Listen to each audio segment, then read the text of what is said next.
नमस्कार।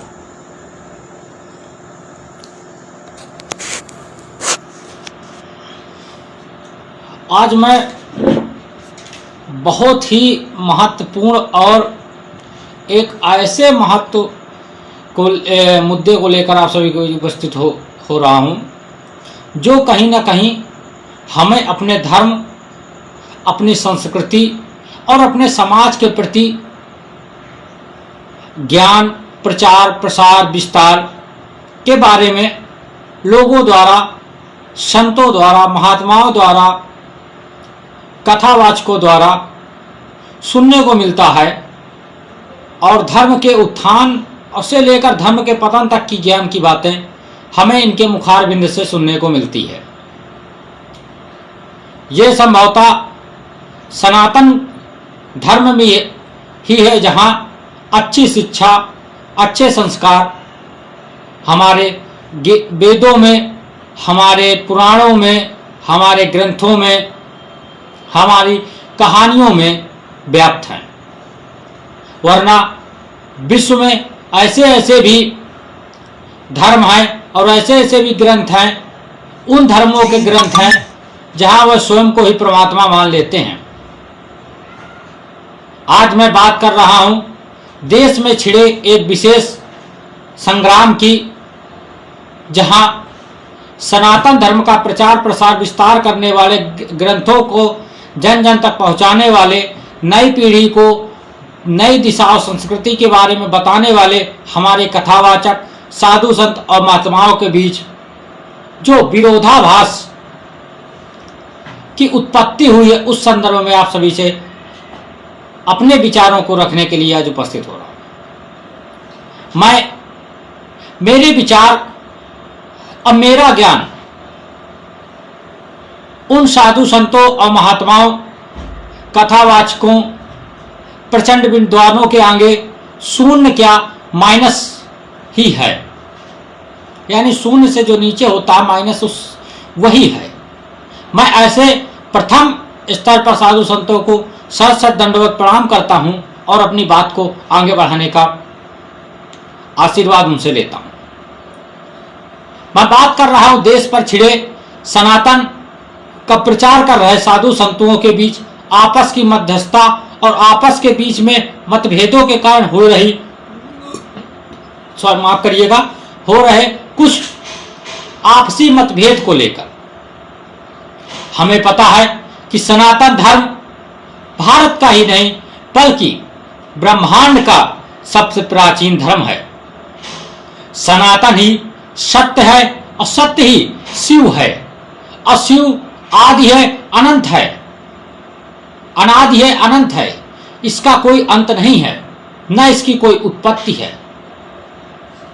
परंतु आज समाज में कुछ कुकुरमुत्ते टाइप के भेड़िया युक्त पत्रकारों द्वारा जब सनातन धर्म के प्रचार करने वाले साधु संतों को आपस की डिबेट में बैठाकर मुर्गों की तरह लड़ाया जाता है, एक दूसरे के संवादों को किस प्रकार से खंडन किया जाता है, अपमानित किया जाता है, वहां पर हमारी सनातन संस्कृति को, यह हमारे धर्म और हमारे धर्म को मानने वाले लोगों के लिए अत्यंत ही शर्मनाक और शर्मसार कर देने वाला चलन चलाया है।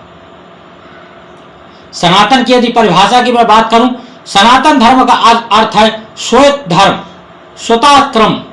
यह भारतीय उपमहाद्वीप से उत्पन्न एक प्राचीन परंपरा का धर्म है। इसका उपनाम के रूप में हिंदू धर्म में इसका प्रयोग किया जाता है, लेकिन वास्तविकता हिंदू धर्म नहीं है बल्कि धर्म है तो सिर्फ सनातन है। यह वैदिक परंपराओं के अधीन जीवन पद्धति को चलना सिखाता है। सनातन धर्म हमेशा श्वेता आदि श्वेता अनादि अनंत और हमेशा रहने वाला धर्म है। इस धर्म में कभी भी किसी धर्म को नीचा दिखाने का कार्य नहीं किया। इसमें सर्वभौतिक एवं स्वतः सिद्ध सिद्धांत सम्मिलित हैं, जैसे सत्य, अहिंसा, दया, क्षमा, दान।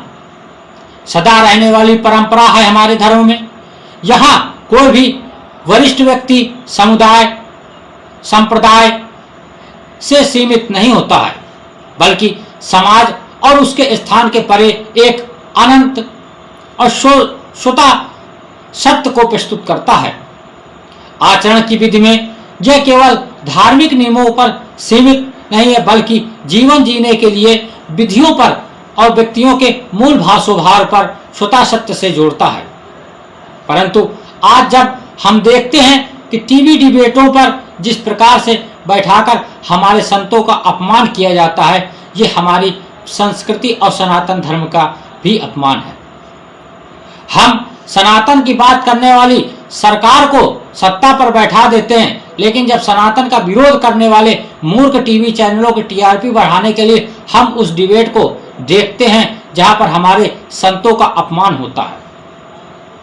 अभी हाल ही में कल का ही एक जो है मुद्दा बहुत ही गरमाया हुआ है देश में, प्रेमानंद महाराज जी का और तुलसी पीठाधीश्वर जगत गुरु रामभद्राचार्य जी महाराज का।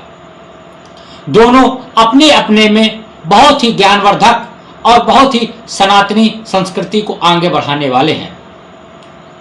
मैं इस चीज का सिरे से खंडन करता हूं और कि दोनों में कोई भी समानता नहीं है, बल्कि दोनों ही समान हैं और दोनों ही उसी प्रभु के बनाए हुए जीव हैं जिस प्रभु ने हम सबको बनाया है। दोनों में अद्भुत चमत्कार है, दोनों में संस्कृति सनातन का अद्भुत मिलन और सरोकार है, दोनों में गंगा यमुना की पवित्रता है, दोनों संतों में समुद्र के समान ज्ञान है, दोनों की कार्यशैली सनातन धर्म को आगे बढ़ाने वाली है। परंतु कुछ मीडिया हाउसों ने व कुछ अपमानजनक लोगों ने इन दोनों के बीच जो खाई थी उसको भरने का काम नहीं किया, बल्कि उस खाई को बुलडोजर लगाकर चौड़ा करने का काम किया। आपको पता होगा कि जगत गुरु तुलसी पीठाधीश्वर जो है रामभद्राचार्य जी ने एक पत्रकार साथी को ब्रॉडकास्ट यूट्यूब पर इंटरव्यू में कहीं भी प्रेमानंद महाराज जी के अपमानजनक या किसी भी उनकी छवि को पहुंचाने वाले शब्दों का प्रयोग नहीं किया था। परंतु हमारे देश के कुछ मूर्ख और कुकुरमुत्ते छवि के कुछ बरसाती मेढक टाइप के लोगों ने उन दोनों के बीच मतभेद को बढ़ाने का काम कर दिया। हालांकि उन दोनों में कोई ना मतभेद है ना कोई मनभेद है, बल्कि दोनों व्यक्ति सनातन संस्कृति को बढ़ाने के लिए कार्य कर रहे हैं। परंतु आज हमारे देश की स्थिति यह हो चुकी है कि संतों के बीच मीडिया हाउस में झगड़े करवाए जाते हैं। यहां तक कि न्यूज चैनलों में बैठकर संतों को सर्कस की महामारी की तरह चाबुक चलाते हुए एक खूबसूरत एंकर को बैठा दिया जाता है और उसकी भाषा शैली पर ऐसा प्रतीत होता है जैसे वह स्वयं ही इस सनातन धर्म की ग्रंथ की रचयिता है। ऐसे व्यक्तियों द्वारा जब सनातन पर कुकुरमुत्ते टाइप के लोगों द्वारा मुर्गों की तरह लड़ाने का स्टूडियो में काम होता है, इससे सनातन अपमानित होता है। परंतु हम जब सनातन का चश्मा पहनते हैं तो राजनीतिक तौर पर ही पहन लेते हैं कि कोई पार्टी सनातन की बात कर रहे तो सनातन की रक्षक है, और वास्तविकता जो है वो किसी से छुपी नहीं है कि भारत आज बीफ उत्पादन में विश्व में दूसरे नंबर पे है। बीफ शब्द आप खुद ही समझ सकते हैं किससे आता है, कहां से आता है। ये सब चीजें मूल भाव सिद्धांतों के सनातन के विपरीत हैं। परंतु आज जब बात आती है टीवी डिबेटों पे सनातन धर्म के अपमान की, संतों को आपस में लड़ाने की, दुनिया को काम और क्रोध लोभ से मुक्त उपदेश देने वाले संतों को भी इस बात से, मेरी बात को अन्यथा मत लें, लेकिन मेरी बात पर उनको विचार कर लेना चाहिए। अवश्य वो परम विद्वान हो, परंतु जब टीवी डिबेटों पर उनको बैठाया जाता है तो तनक भी अपनी भाषा शैली को इस कदर रखें। और पहली बात तो टीवी डिबेटों का उनको बहिष्कार कर देना चाहिए, क्योंकि आप खुद सनातन की एक मूलभूत टीवी हैं जिस पर हमारे देश का सनातनी युवा, हमारे देश के बच्चे, हमारे देश के बुजुर्ग आपका ज्ञान लेकर खुद की टीआरपी, आप खुद अपनी टीआरपी बढ़ा लेते हैं। तो आपको ऐसे टीवी डिबेट में जाना ही नहीं चाहिए जहां पर आपका अपमान किया जाता हो, जहां पर हमारे धर्म का अपमान किया जाता है, क्योंकि धर्म जाने से धन हाथ नहीं आता। परंतु टीवी चैनलों के बीच में जो झगड़े होते हैं, उन झगड़ों के बीच जो एक बड़ी सी बीप की आवाज आती है, उसमें जो शब्द होते हैं वो अत्यंत अमर्यादित शब्द होते हैं, जिसको समाज उनको मर्यादा के विहीन और विपरीत समझता है। यह सारा तमाशा सिर्फ चैनलों की टीआरपी बढ़ाने के लिए किया जाता है। चैनल टीआरपी चाहते हैं और हम उस टीआरपी में तमाशीन बनकर सनातन का अपमान करवाते हैं। आदमी लड़ते हैं मगर आदमी लड़वाता है और सनातन के अनुयायी उसमें मुर्गों की तरह लड़ते हैं, कुछ भी करने के लिए तैयार हो जाते हैं। अलग अलग तरह की उनकी भाषाओं का प्रयोग होता है। ऐसे में स्वयं साधु संतों और सन्यासियों को इसका तमाशे का हिस्सा बनने से बचना चाहिए, क्योंकि वह खुद मोह माया लोभ से विपरीत होते हैं। परंतु आज की परिभाषा कुछ और होती जा रही है। यदि बात कर ली जाए कुछ तथ्यों की, कुछ आधारों की, तो मैं बताना चाहता हूं कि इसमें हम सनातन, जिसे हम सनातन धर्म कहते हैं, वो वेदों में अभिव्यक्त होता है, सर्वविद्यार्थी है और सनातनियों के केंद्र का ग्रंथ रहा है। यहाँ तो हिंदू समाज न जाने कितनी छोटी बड़ी धार्मिक पुस्तकों को मानता है, परंतु सनातन धर्म हमेशा सत्य और सौहार्द पर चलने वाला धर्म रहा है। हमारे धर्म का वेदों से बहुत ही अच्छा लगाव रहा है, हमारे धर्म का संस्कृति से बहुत अच्छा लगाव रहा है, क्योंकि सनातन की संस्कृति हमेशा से पवित्र रही है। लेकिन आज कुछ कुकुरमुत्ते टाइप के लोगों ने इस पवित्रता को खंड और विखंड करने का काम किया है। टीवी डिबेटों में केवल सनातनियों का अपमान करने के लिए बुलाया जाता है, क्योंकि उनको पता है देश में 75% हिंदू आबादी है और हिंदू आबादी ही इस देश की टीआरपी है। कभी आपने किसी डिबेट में किसी मौलानाओं को या उनके जो है मस्जिदों में जो उनके होते हैं उनको बुलाने का काम कभी नहीं किया, न उनके धर्म गुरुओं को बुलाकर आपस में लड़वाने का काम किया, क्योंकि वो जानते हैं कि वे कट्टर होते हैं और यदि हम यदि आपस में लड़वाएंगे तो इस कट्टरता का कहीं ना कहीं खामियाजा हमारे टीवी स्टूडियो को भुगतना पड़ सकता है। हमें पता है सनातन पवित्र धर्म है, पर सब चीज को पता है, परंतु कभी किसी मीडिया हाउस ने हलाला पर डिबेट करवाई, कभी किसी मीडिया हाउस ने जो है क्या कहते हैं मुस्लिमों पर जो बड़े स्तर पर बहु विवाह की पद्धति है, परंपरा, उस पर डिबेट कराई, कभी उनकी संस्कृति पर डिबेट कराई कि किस प्रकार से जो 18 साल से नीचे बहन होती है, 18 साल के ऊपर वो जो है उनके यहाँ पत्नी का दर्जा मिल जाता है। इस पर कभी डिबेट कराई किसी मीडिया हाउस ने? नहीं कराई होगी। परंतु जब सनातन को अपमानित करने का बात आता है तो ऐसे मीडिया हाउस बड़े स्तर पर बैठकर हो हल्ला पीटने लगते हैं। आपको बता दूं, सनातन में हमेशा से नारी को पवित्र माना गया है, बल्कि अन्य धर्मों में नारी को हमेशा शारीरिक इस्तेमाल के लिए माना गया है।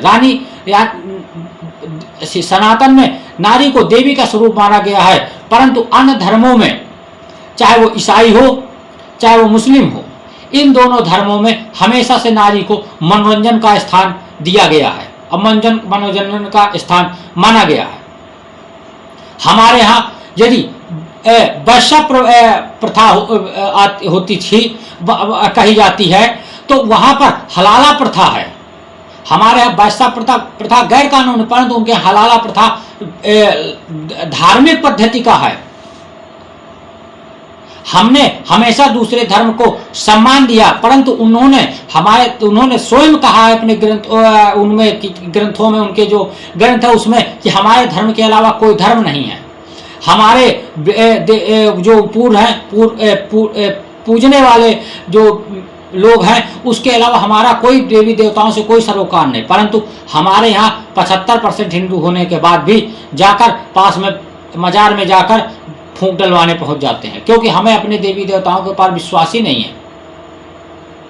ऐसी पद्धति हम ये सिर्फ मानसिकता जो दूषित मानसिकता हमारे अंदर आई है, इसका कहीं ना कहीं पूरा दायित्व हमारे देश के साधु संतों को भी जाता है, जिन्होंने आपसी मतभेद के कारण हमारे धर्म को इतना ज्यादा अपवित्र कर दिया कि इसका खामियाजा हमें और हमारी जनता को भुगतना पड़ रहा है।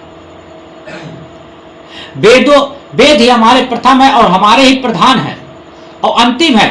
तो पहली बात तो यह स्पष्ट होती कि सनातन धर्म किसी ग्रंथ को मान का परंपरा इत्यादि आदि का महत्व वेदों से बढ़कर नहीं है।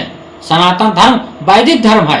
आप जानते हैं वेदों पर, अब वेदों के दो भागों में बांटा गया, एक कर्म कांड और दूसरा ज्ञान कांड।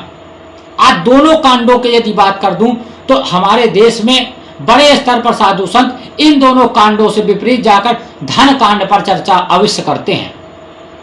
एक कथावाचक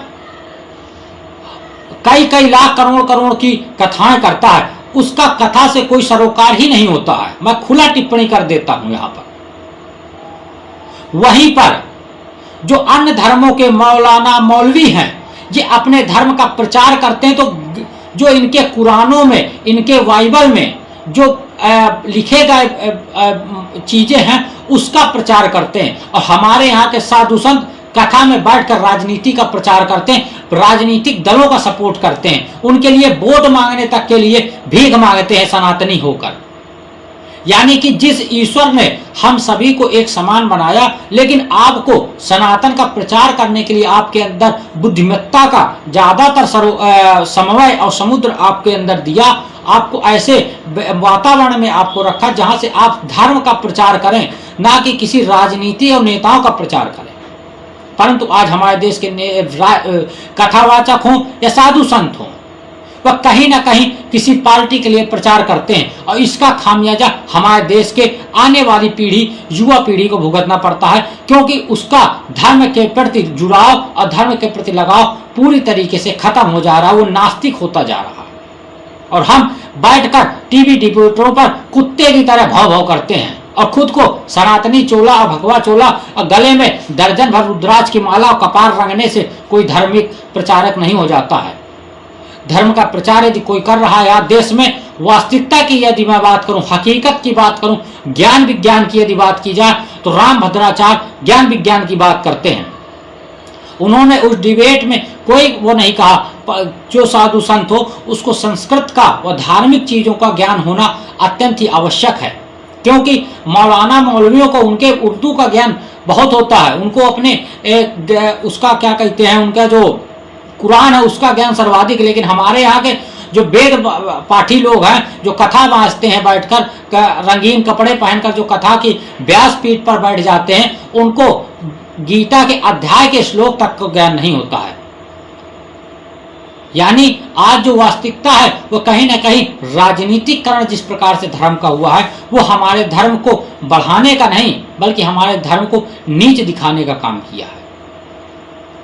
आज की स्थिति में इन सारी चीजों पर यदि भौतिक सिद्धांतों पर बात कर ली जाए तो इसमें सर्व भौतिक एवं स्वतः सिद्धांत शामिल हैं, जैसे सत्य, अहिंसा, दया, क्षमा, दान सदैव परंपरा रही है, परंतु आज ऐसा नहीं है। आज धन ही सर्वव्यापी है।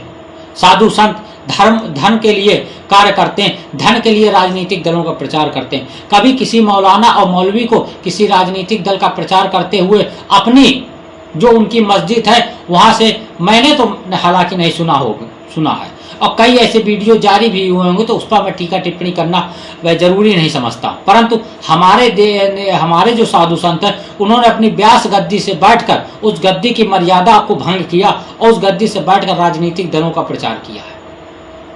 इससे सनातन धर्म मजबूत नहीं होता, इससे सनातन धर्म अपमानित ही होता है।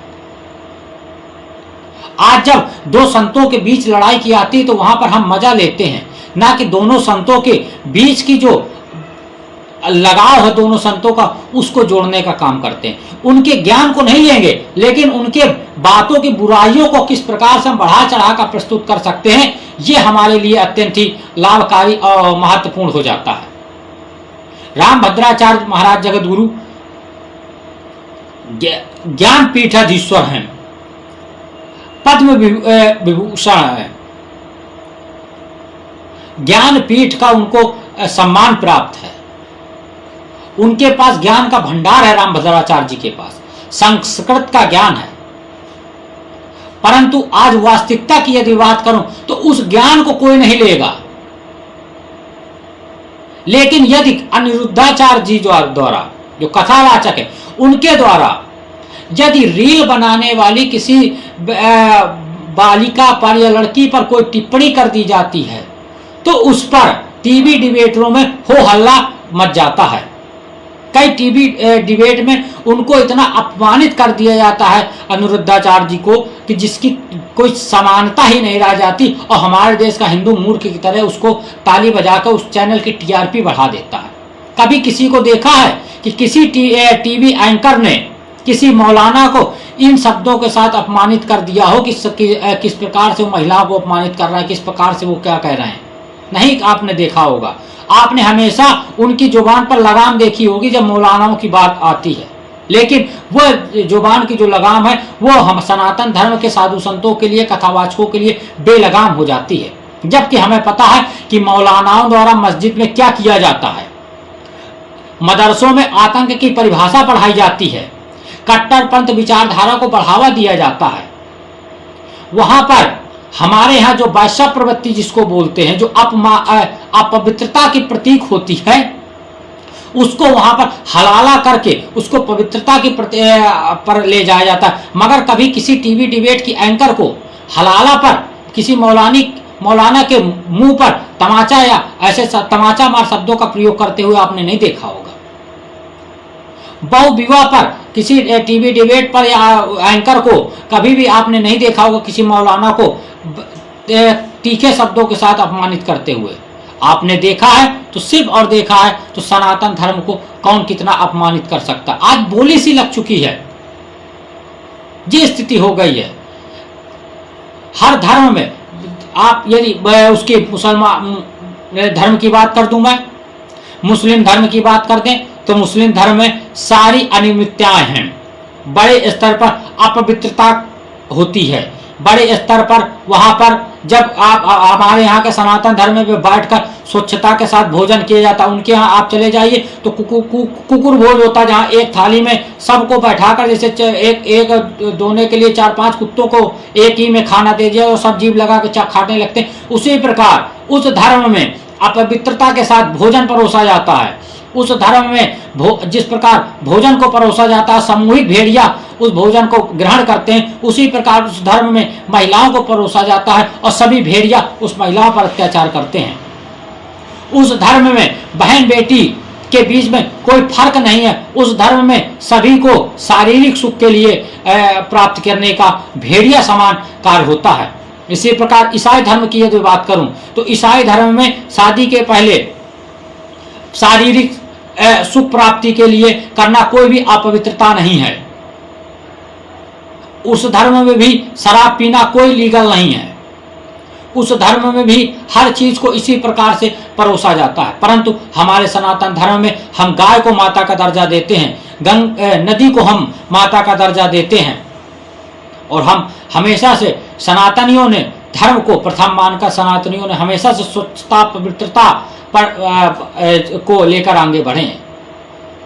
परंतु आज जब देश में अपमानितता हो रही है, सनातन के धर्म को लेकर बहस छिड़ी हुई है, तो वहां इस प्रकार की बहस का होना लाजमी समझा जाता है। अनिरुद्धाचार्य जी द्वारा जो आज वर्तमान में देश में रील बनाने के नाम पर अश्लीलता परोसी जा रही है, इस पर जो कहा गया वो कहीं भी गलत नहीं है, क्योंकि इस रील में जो परोसी जा रही हैं वो हमारे ही सनातन को मानने वाले घरों की बच्चियां हैं, हमारे ही सनातन को मानने वाले घर के बच्चे हैं।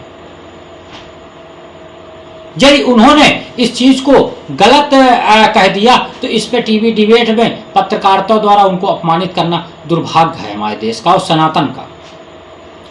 बात करूं रामभद्राचार्य जी की और प्रेमानंद महाराज की, तो दोनों इस देश की विभूति हैं और दोनों ही देश के सनातन के ध्वजावाहक हैं। एक ज्ञान से सनातन को आगे बढ़ा रहे हैं, दूसरे अपने कर्मों से, अपने कांडों से देश को आगे बढ़ा रहे हैं, सनातन का प्रचार प्रसार विस्तार कर रहे हैं। परंतु हमारे देश के कुकुरमुत्तों ने उन दोनों के बीच में भी लड़ाई करवाने का, आरी चलवाने का काम किया, क्योंकि ये हमारे देश में राजनीतिक प्रथा चलाई है कि कौन कितना किसको अपमानित कर ले। आज छाया सबको चाहिए, परंतु वृक्ष काटना भी सबको आता है। उसी प्रकार सनातन की बात तो सब कोई भगवा चोला पहनकर, गले में 10-20 रुद्राक्ष डालकर और त्रिपुंड लगाकर चल देने से कोई सनातन ही नहीं हो जाता। ये बात सत्य है। रामभद्राचार्य जी महाराज की जगत गुरु पीठाधीश्वर हैं, ज्ञानपीठ से सम्मानित हैं। उनके द्वारा कि यदि आप सनातन की बात करते हैं तो सनातन के ग्रंथों का भी आपको ज्ञान होना चाहिए, ये कहीं भी गलत नहीं था। परंतु प्रेमानंद जी द्वारा उनको जो ज्ञान है वह अपने सरल भाषी ज्ञान से जनता को अपने सनातन की बात बता रहे हैं।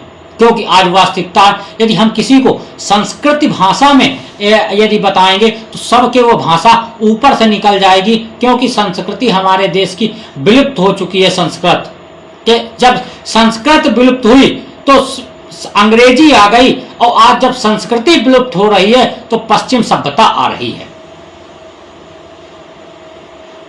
प्रेमानंद जी महाराज जय ईश्वर के बनाए हुए एक ऐसे अद्भुत चमत्कार हैं।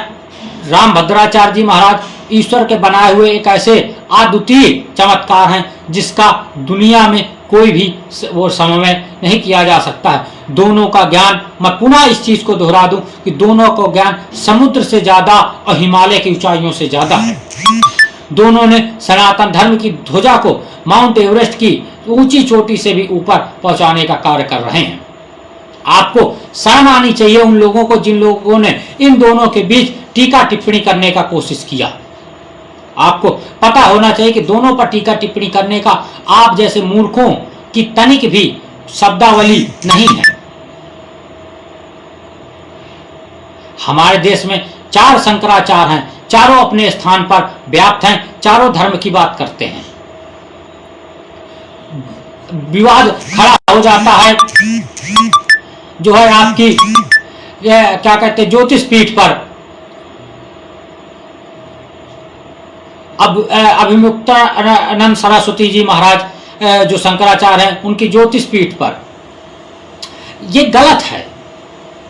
हमारे लिए चारों शंकराचार्य एक समान है। चारों ने धर्म की स्थापना करने के लिए हमारे देश के शंकराचार्य जो हमारे स्वयं आराध्य भगवान शिव ने जब शंकराचार्य के रूप में अवतरित हुए इस देश में, तो उन्होंने चारों दिशाओं में शंकराचार्य सनातन को स्थापित करने के लिए सनातन मठ का स्थापना की। लेकिन आज इस बात का दुर्भाग्य है कि हमारे देश में जो केरल शंकराचार्य जी की जन्म स्थली थी, जन्मभूमि थी, वहां पर आज हिंदू 5% और 95% तक ईसाई हो गया है।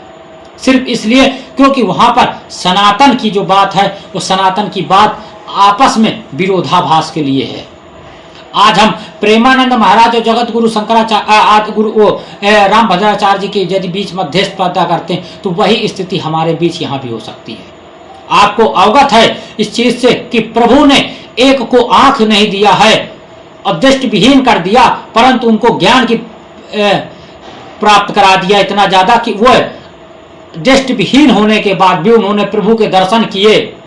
अब 5 वर्ष की आयु में जब आपका बच्चा लालीपाप और कोल्ड ड्रिंक और निपोर पंथी मांगता है, तब उस जगत गुरु उस रामभद्राचार्य जिस परम संत ने 5 वर्ष की आयु में गीता को कंठस्थ कर लिया था। जब आपका बच्चा IM और दुनिया के इंग्लिश जैसे वर्डों का प्रयोग कर आपको अपमानित करता है, आपके 5 वर्ष का बच्चा जब रील बना रहा होता है, तब उस महापुरुष ने 5 वर्ष की आयु में जो है गीता का ज्ञान कर लिया था। जिस गीता को प्रभु श्री कृष्ण ने महाभारत में अर्जुन को सुनाया था, जिस रामचरित में आज राजनीतिक दल और हम सब लोग जय जय श्री राम जय सीताराम का नारा दे देकर राम लला हम आएंगे जैसे नारे लगाए थे, बाबरी मस्जिद विध्वंस में जिस संत की गवाही पर कोर्ट ने फैसला दिया, वे संत अगर कोई थे तो राम भद्राचार्य जी थे। आज राम मंदिर के नाम पर सभी ने रोटियां सेकी और सबने मलाई चाटी। राम मंदिर के नाम पर चंदे पर किस प्रकार से सबने मलाई चाटी और सबके घर में जिस प्रकार ये जो अंधभक्त कार्यकर्ता है, इन्होंने राम मंदिर के नाम पर जिस प्रकार का चंदा लूटने का काम किया, अपने घरों में टाइल्स लगाने का काम किया, लेकिन उस व्यक्ति ने कभी भी राम मंदिर का श्रेय लेने का काम नहीं किया। राम भद्राचार्य महाराज को बड़े बड़े ग्रंथों का ज्ञान है, संस्कृत का ज्ञान है, सनातन का ज्ञान है, और हम उनको अपमानित करते हैं। ये हमारे लिए सर्वप्रथम चुल्लू भर पानी में डूब जाने के लिए ही है। दूसरी तरफ प्रेमानंद महाराज एक ऐसा अद्भुत चमत्कार जो वास्तविकता में देश में या विश्व में नहीं हो सकता है। दोनों ही, मैं शुरू से इस चीज को दोहरा रहा हूं अपनी डिबेट में कि दोनों ही प्रभु के बनाए हुए वही हैं। जिस प्रकार से बिना गुरु के ज्ञान नहीं हो सकता है, उसी तरह दोनों के बिना सनातन का प्रचार नहीं हो सकता है। दोनों ठीक उसी प्रकार हैं जिस प्रकार दूध में यानी श्वेत में मिलने से जल उसका श्वेत रूप धारण कर लेता है, उसी प्रकार दोनों ही सृष्टि के लिए अमुख हैं। आपको पता है प्रेमानंद महाराज की दोनों किडनियां खराब हो चुकी हैं। अब विज्ञान हमें कहता है जिस व्यक्ति की किडनी खराब उसका जीवन खत्म, परंतु प्रेमानंद महाराज राधा नाम का जाप करके कृष्ण भक्ति में विभोर होकर अपना जीवन जी रहे हैं। राम भद्राचार्य जी आंखों से भी अंधकार में जीवन के बाद भी उनके जीवन में प्रकाशमय है। ये हमारे सनातन में हो सकता है, किसी मौलाना में नहीं हो सकता है। हमें इस बात के लिए दोनों का धन्यवाद देना चाहिए, दोनों के चरण वंदना करनी चाहिए। हम रोज स्टेटस में भले ही प्रेमानंद महाराज जी के वो क्या कहते हैं उनके अनमोल वचनों को लगा लें, राम भद्राचार्य जी के टिप्पणियों पर टिप्पणियां कर दें, लेकिन हमारी मूर्खता की सीमा यही है कि हम दोनों को मानते हैं लेकिन दोनों के बीच लड़ाई करवाते हैं। अद्वितीय है दोनों का। एक सरल भाषा में प्रेमानंद महाराज एक सरल भाषा में सनातन का प्रचार कर रहे हैं, राम नाम का जप कर रहे हैं, कृष्ण नाम का, राधा नाम का जप करके लोगों को सनातन के प्रति और राधा नाम के प्रति उनकी जागरूकता बढ़ा रहे हैं। दूसरे राम भद्राचार्य जी संस्कृत के साथ ग्रंथों का ज्ञान कराकर सनातन की ध्वजा बुलंद कर रहे हैं। दोनों में कोई विरोधाभास नहीं है, परंतु मूर्ख लोगों ने, कुकुरमुत्तों ने, हिजड़ों ने इस तरह का विरोधाभास पैदा कर दिया हमारे धर्म में कि हमें अपने धर्म को अपमानित करने में मजा आता है।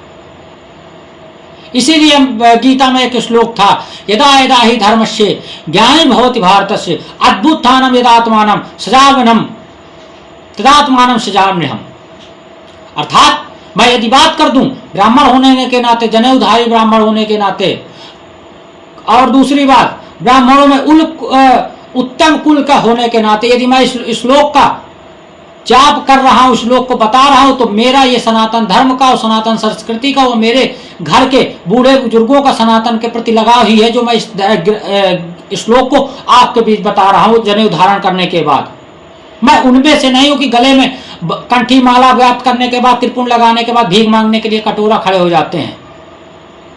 मैंने जो आज शब्द कहे वो शब्द आपको यदि स्वीकार हो तो ही अच्छा है, क्योंकि सत्य हमेशा कड़वा होता है, और कड़वा घूंट शंकर ने पिया था, तभी वो नीलकंठ कहलाए थे।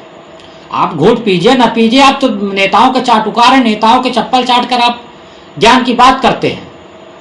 मैं फिर श्लोक को यदि दोहरा दूं, यदा यदा हि धर्मस्य ज्ञानं भवति भारतस्य अद्भुतानां तदात्मानं सजाम्यहम्। अर्थात भारत में जब जब धर्म का पालन होता है और अधर्म बढ़ता है, यानी कि भारत में जब जब धर्म का पतन होता है, आज धर्म का पतन ही हो रहा है। जिस राजनीतिक दल को हमने धर्म की रक्षा के लिए सत्ता पर बैठाया था, उस राजनीतिक दल ने सबसे ज्यादा बीफ देने वाली पार्टी से चंदा लिया।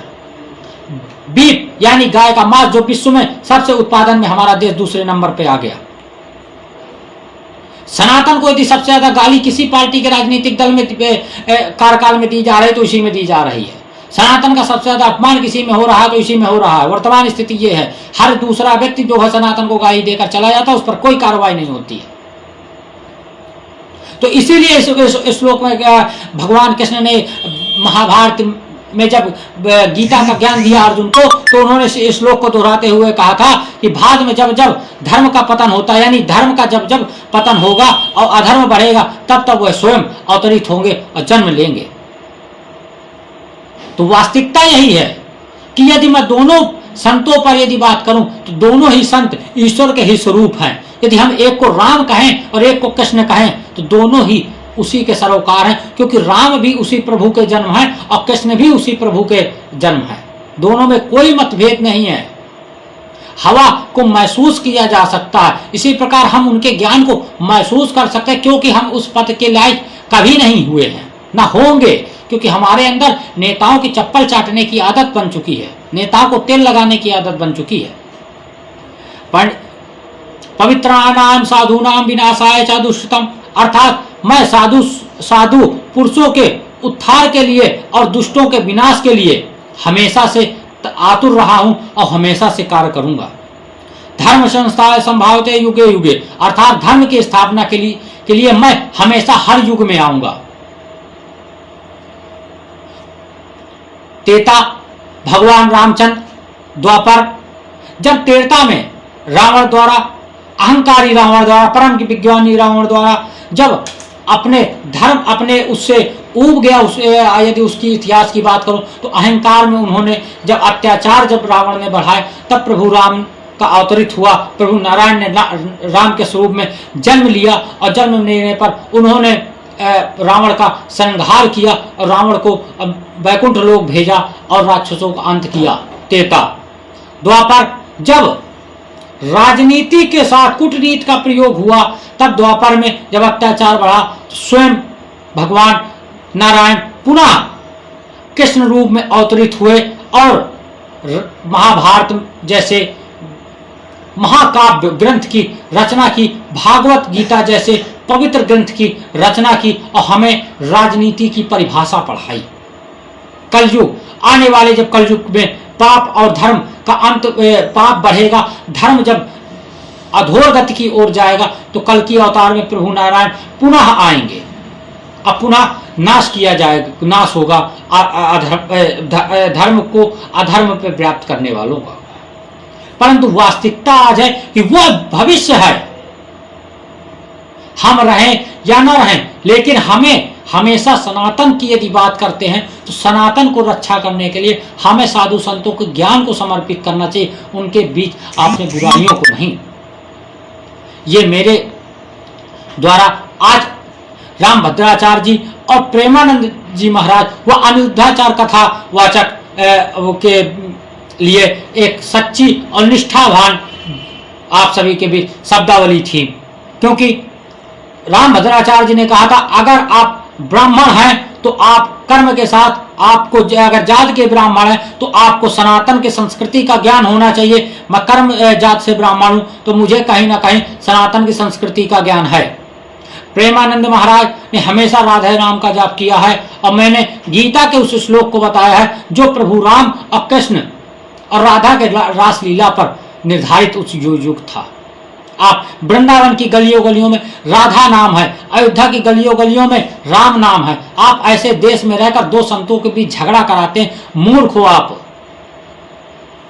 जिस पवित्र धरा पर अवतरित होने के लिए, मृत्यु लोक पर अवतरित होने के लिए प्रभु खुद बार बार जन्म लेने के लिए अवतरित होते हैं, और हम वहां जन्म लेने के बाद अपने धर्म का अपमान करा लेते हैं, अपने साधु संतों का अपमान करा लेते हैं। ये मूर्खता नहीं है तो और क्या है।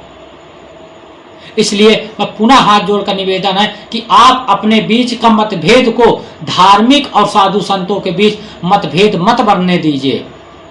साथ ही मैं साधु संतों से भी चरणावत दंडवत प्रणाम करके इस चीज को कहना चाहता हूं कि आप धर्म का प्रचार करते हैं तो धर्म की व्यासपीठ पर बैठकर राजनीति के स्तर का प्रचार मत करिए। साथ ही आप धर्म के ग्रंथों का और धर्म के पवित्र श्लोकों को टीवी डिबेट में अभद्र टीवी डिबेट में लड़ने झगड़ने का काम मत करिए, जो सिर्फ धर्म के श्लोक का नहीं बल्कि टीआरपी के लिए चैनल संचालित है।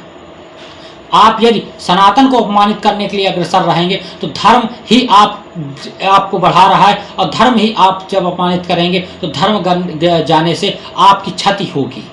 अतः बात मेरे, शब्द मेरे, अच्छा लगे स्वीकार करना, वरना इस देश में तो प्रेमानंद महाराज को भी गलत कह दिया गया, राम भद्राचार्य जी महाराज को गलत कह दिया गया, अनुद्राचार्य जी को भी गलत कर दिया गया, शंकराचार्य को भी नकली असली बता दिया गया। उस देश का भगवान ही मालिक है, सब राम राम की लूट है, लूट सको तो लूट और सत्ता का सुख भोगो, राम की जस तो लूट। जय श्री राम, जय भारत, जय सनातन।